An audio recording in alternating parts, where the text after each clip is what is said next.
Right. You might recall in one of the first lessons we looked at on Othello, I went through some of the posters advertising the play, one of which showed Othello's hand holding Desdemona's, and we said that might have been a thing of affection, but it's more a thing of control. And in her hand was a handkerchief. And there was a handkerchief with a little red strawberry on. It's a handkerchief which Othello had given to Desdemona as a gift, which inadvertently Desdemona drops. And Emilia, who is both Iago's wife and Desdemona's maid, picks up that handkerchief. Emilia then goes to her husband, who says, "Look, I found this," and Iago takes it. And Iago takes it because he knows that he can use it in some way at a later date. He then, of course, whispers to Othello that it was found at Cassio's.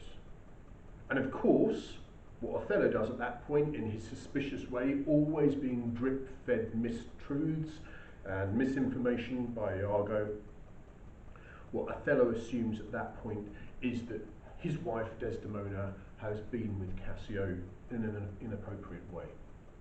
Okay, so here we have a little scene where he is saying, again, based on Iago's instruction, if you like, "Can I please have that handkerchief?"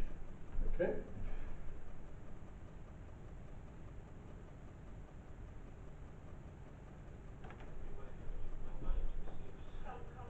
You never meet the most efficient man. The handkerchief. I pray you, don't be of Cassio. The handkerchief. That all this time has founded his good fortunes on your love.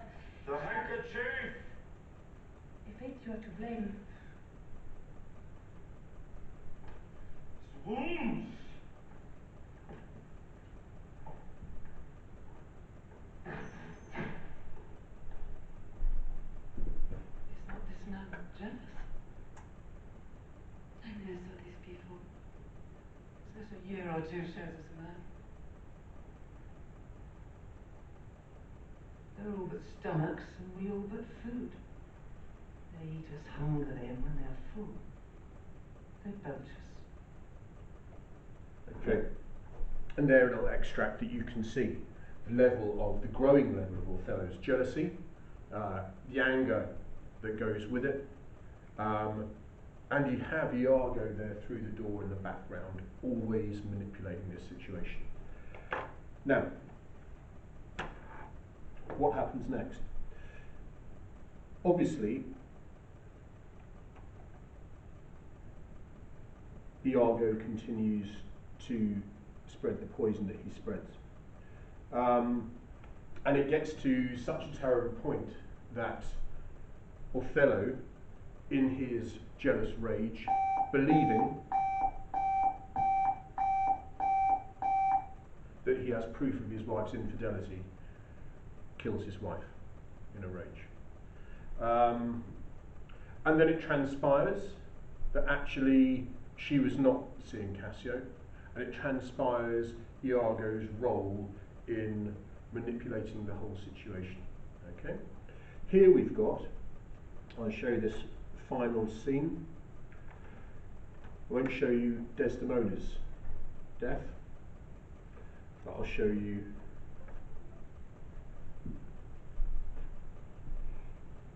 the technology is not working so well today for me. I'll show you Othello's. I'll just take you through it a bit, but just show you a couple of key points on it.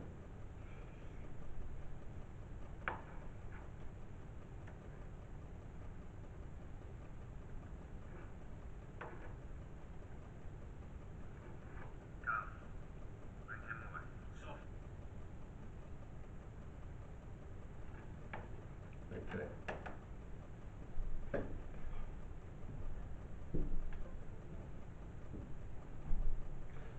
So here we have, I know it's quite dark, but here you can see you have Iago who's now been caught and is on his knees. Okay, you have Othello here, you have Cassio as well. Behind Othello you have Desdemona and also Emilia, who's been killed on the bed. You you a word or two before you go. I have done the state some service and they know it.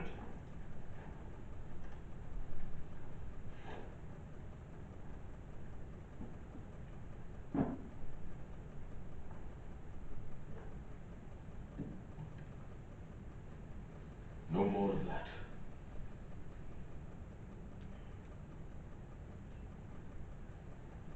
I pray you, in your letters when you these unlucky deeds relate, speak of me as I am, nothing extenuate, nor set down aught in malice. Then must you speak of one that loved not wisely but too well. Okay, and that very famous quote, it's on who loved too wisely. Sorry. Who did not love wisely but loved too well. I loved her too much, is the idea. And it's a very, very common line, obviously, people give having lost their temper. I loved too much. Of one not easily jealous, but being wrought, perplexed in the extreme. Of one whose hand, like the base Indian, threw a pearl away richer than all his tribe. Of one whose subdued eyes, albeit unused to the melting mood, dropped tears as fast as the Arabian trees their medicinable gum.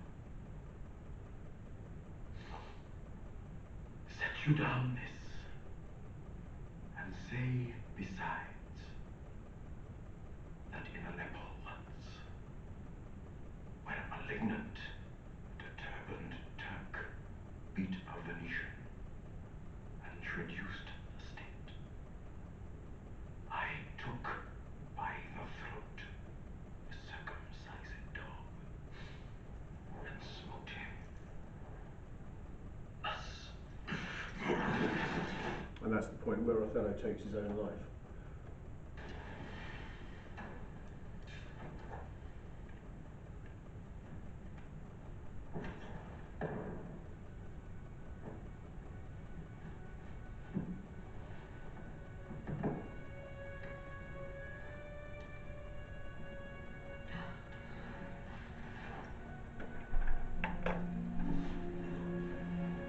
Okay. Now, what of Iago? What happens to Iago?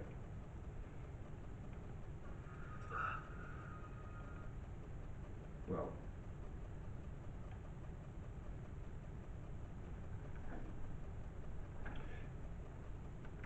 where you have in Lady Macbeth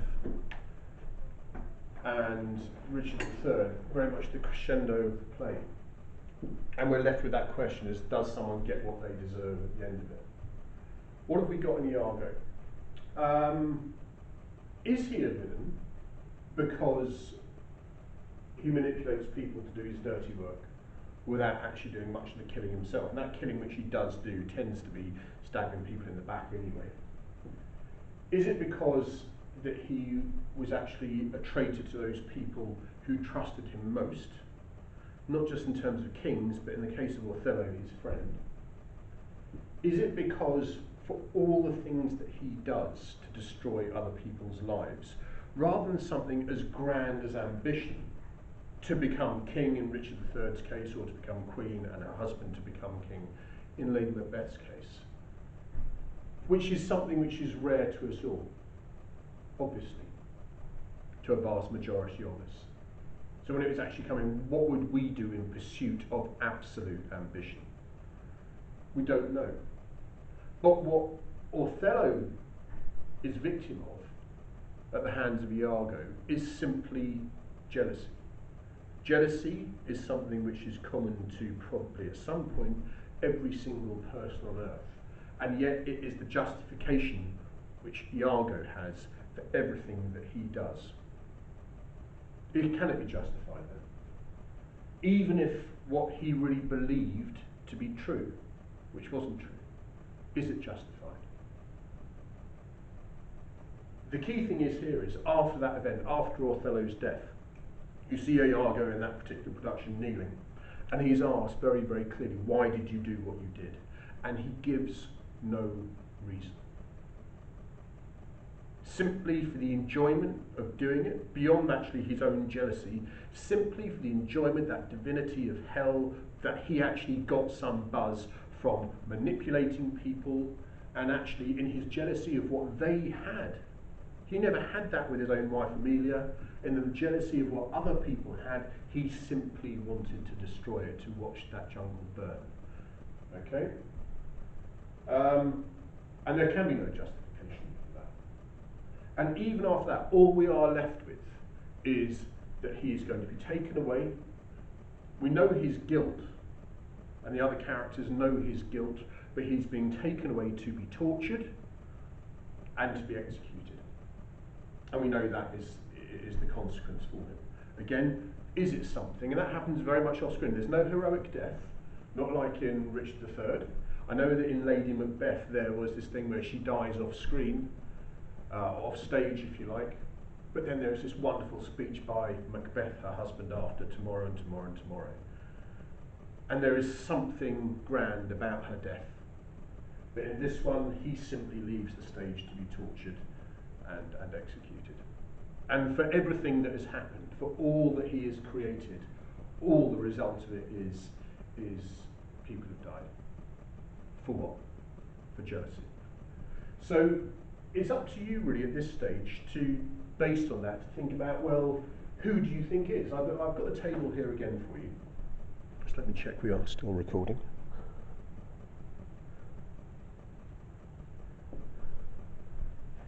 Just like with our other two characters, you might make a list of the things that he does using evidence.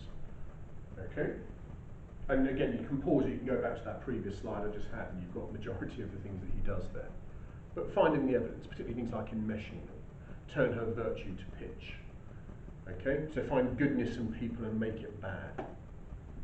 Is there anything redemptive about him? Is there anything that we can find in terms of good in him? Probably not good. If there's something in there that somehow we admire, do we still admire the nature of the villain who can manipulate other people? Who's a showman, who can entertain us? Well, maybe that could go there. Now, I would not influence your decision at all, because you might regard, and this is the whole point of what we've been looking at, you might regard it that somebody who actually allies himself with hell, like Lady Macbeth, or somebody who has an excuse, almost like Richard III, because he's saying, I was born this way, so therefore I'm going to be bad. There might be something in there where we actually say, well, someone is clearly more villainous or someone is better. My view, for what it's worth, is that Iago is so much more of the common villain. Because how many people, in terms of who are villainous in society, in the world nowadays, are in a position like Richard III or Lady Macbeth, but many, many people are in a position like Iago, who simply are jealous for the sake of being jealous and want to see things destroyed because they cannot have them themselves. And that's where Shakespeare again is such a genius, because he actually finds these traits in plays but are so relevant nowadays too. Okay? So, might be that you find what is most villainous, it might be that there might be some redemption qualities about him or something about his showmanship. Okay? When it comes to what I suggest you do next, okay, is producing, if you like, an essay. You can do it in a couple of ways. I don't really mind, whatever works best for you. Okay? With reference to the work you've been doing this half term, and the selection of Shakespeare's villains, who do you consider to be Shakespeare's most villainous character? Okay? So, first thing, this might be the beginning of your response. I'm just going to check we're still going. Who are the three candidates from whom you're going to choose? We have them here. You should have quite a few notes on them there. Which play do each of them come from? Who is their character? And what do they do to deserve being in contention? Okay, and you should have some notes on that. If you want to link the ideas, of course, the motifs we've spoken about and so on, you can do. Who do you think is the most villainous of their candidates? What specifically do they do? What makes them worse than the other candidates? What either redeemed the other two, okay, or made your choice particularly deserving? So it might be, if you're going along with what I feel, it might be you're saying that Richard III had reasons to do what he did. Contextual reasons, it might be because he actually, even though he knew that he'd be damned for doing it in history, It might be because he needed to bring security to the throne of England. Okay, and he was willing to do that. It might be you think he is. It's understandable what he did purely because he was damned by God from birth, in his view. It might be Lady Macbeth, for all her delusion, for all the fact that actually she loved her husband dearly, for all the fact that she calls on those dark spirits. At the end of the day, she cannot live with the guilt of what she's done and takes her own life. Is there anything redemptive in that? Whereas Iago simply does it for the enjoyment of doing it and shows absolutely no remorse at the end at all. Okay? Use some of the text provided. Like I said, Miss Panner and Miss Mustafa will be putting those on there for you to back up what you think. You can either, like I said, done either to damn your choice or redeem the other two candidates. So whatever choices of language you choose to use, taking quotations from it, try and actually use some Shakespearean language in your response as well. Okay? Give that a go, and next time I'm going to move on to our heroes.